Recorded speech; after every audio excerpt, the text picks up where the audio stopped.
علامہ اشفاق مدنی صاحب، اسلام سے پہلے جو عورتوں کی صورتحال ہمیں دکھائی دیتی ہے اور اس کے بعد پھر اسلام کے بعد، تو اس میں کیا تفاوت ہے؟ کتنا زیادہ فرق ہے؟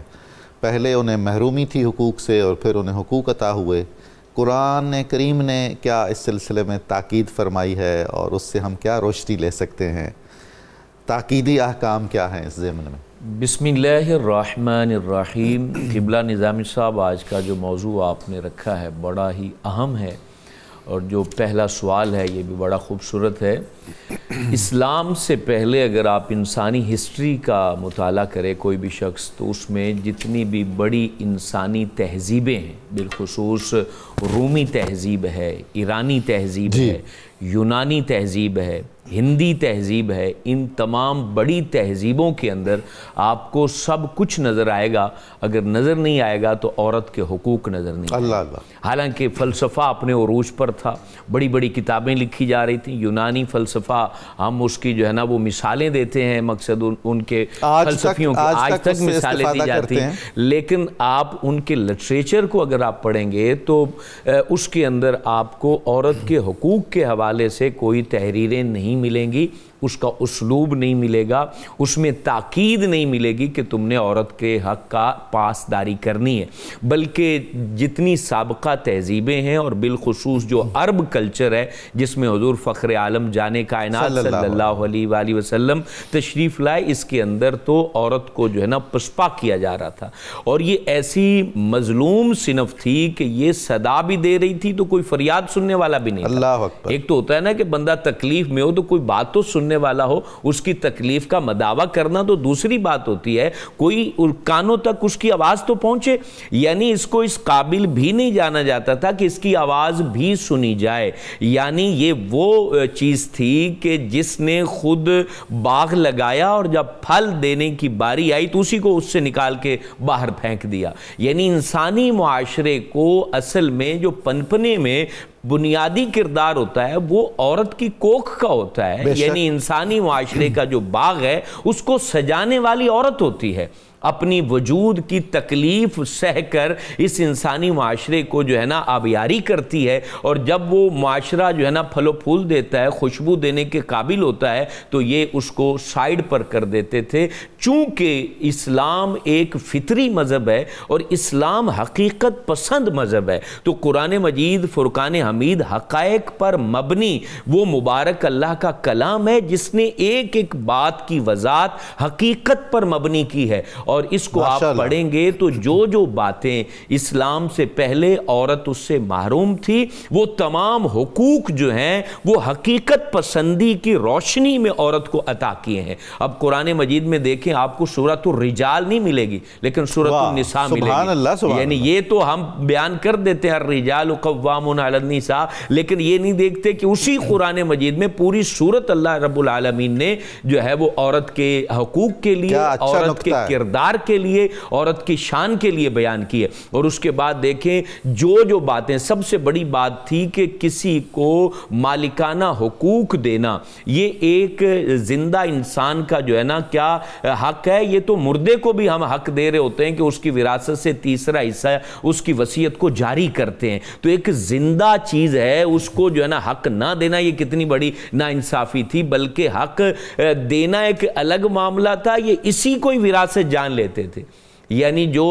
عورت اس کا شوہر فوت ہو گیا ہے تو اسی کو ہی وراثت بنا لیا جاتا تھا، آگے اس کو بانٹا جاتا تھا ورثاء کے اندر۔ قرآن مجید فرقان حمید یعنی انسان نہیں سمجھا جاتا تھا دوسرے لفظوں میں، جیسے کوئی چیز ہے، جیسے کوئی مال ہے، جیسے مال ہے، مال کی طرح ورثاء میں اس کو بانٹا جاتا تھا۔ قرآن مجید نے بڑے حسن کے ساتھ اس کو بیان کیا، کہا کہ تمہارے اوپر حلال نہیں ہے کہ تم عورتوں کو بطور وراثت بانٹو، بلکہ تمہارے اوپر فرض ہے کہ عورت کا جو حق بنتا ہے، اگر وہ بیوی ہے تو بھی اس کا حق دو، اگر وہ بیٹی ہے تو بھی اس کا حق دو، اگر وہ ماں ہے تو بھی اس کا حق دو، اور اسی طریقے سے عورت کے اوپر